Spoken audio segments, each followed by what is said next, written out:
माघ मास का 25वां अध्याय। पिशाच कहने लगा कि हे मुनि, केरल देश का ब्राह्मण किस प्रकार मुक्त हुआ, यह कथा कृपा करके विस्तार पूर्वक कहिए। देवदूती कहने लगा, केरल देश में वासु नाम का एक वेद पारंगत ब्राह्मण था। उसके बंधुओं ने उसकी भूमि छीन ली, जिससे वह निर्धन और दुखी होकर अपनी जन्मभूमि त्याग कर देश विदेश में घूमता किसी व्याधि से ग्रस्त होकर मृत्यु को प्राप्त हो गया। उसका कोई बांधव न होने के कारण उसकी औघर वैदिक क्रिया नहीं हुई और ना ही उसकी दह क्रिया हुई। इस प्रकार क्रिया के लोप हो जाने से निर्जन वन में प्रेत होकर चिरकाल तक फिरता रहा। शीत ताप भूख प्यास के दुख से हाहाकार करते हुए वह नंगे शरीर रोता फिरता था, परंतु उसको कहीं संतति नहीं दिखाई देती थी। सर्वथा दान न देने से वह अपने कर्म फल को भोगता था। जो लोग अग्नि में आहुति नहीं देते, भगवान का पूजन नहीं करते, वे आत्मविद्या का अभ्यास नहीं करते, अच्छे तीर्थों से विमुख रहते हैं।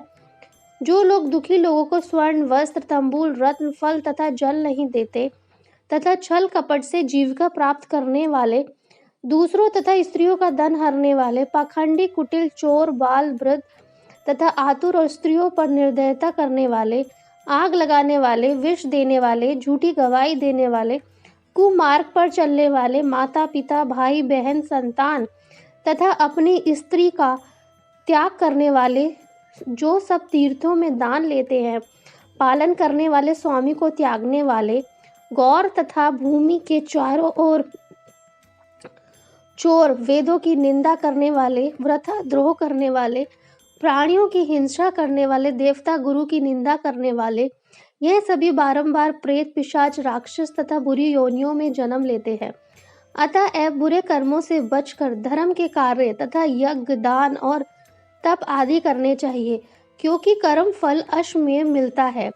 इस प्रकार प्रेत की गति देखकर पाप कर्म कदापि नहीं करने चाहिए। ब्राह्मण कहने लगा कि इस प्रकार उस केरल ब्राह्मण ने उस पर्वत पर अधिक समय व्यतीत करके एक मार्ग में एक पथिक को देखा, जो 2 गंगारियों में त्रिवेणी का जल लिए हुए था।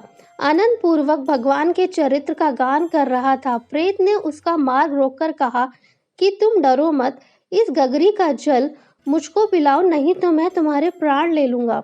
देवदूती कहने लगा कि दुखी दुर्बल नंगे मुरझाए हुए तुम कौन हो, पैरों से पृथ्वी को स्पर्श ना करके चलते हो। लोमेश जी बोले। प्रेत यह वचन सुनकर कहने लगा कि मेरा ऐसे होने का कारण सुनो।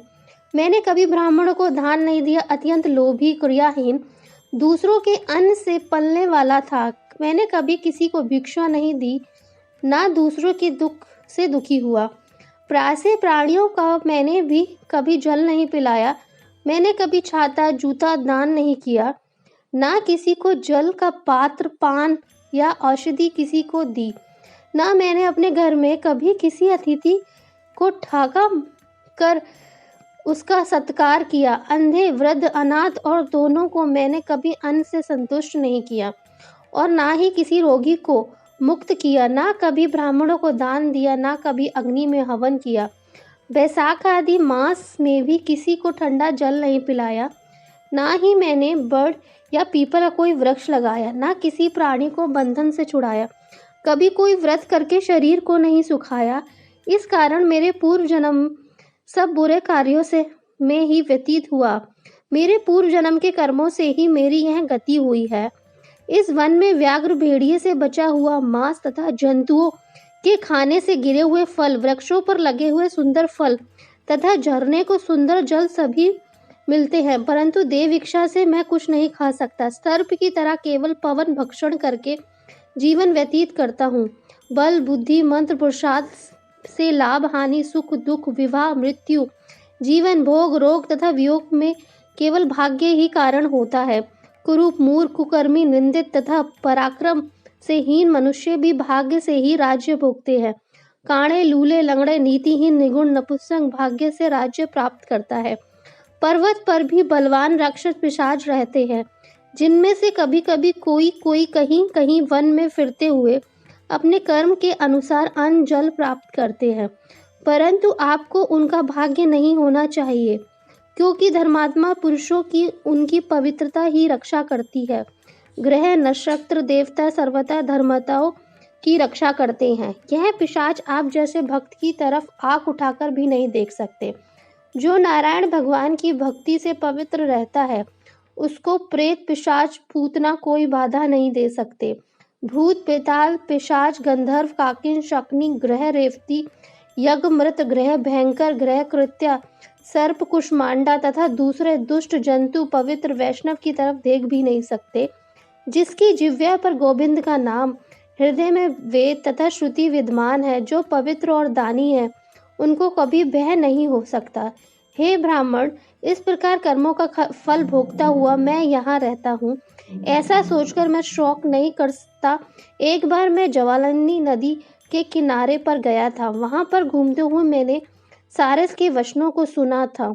यह था माघ मासम का 25वां अध्याय। 26वां अध्याय सुनने के लिए हमारे चैनल को ज़रूर सब्सक्राइब करें। धन्यवाद।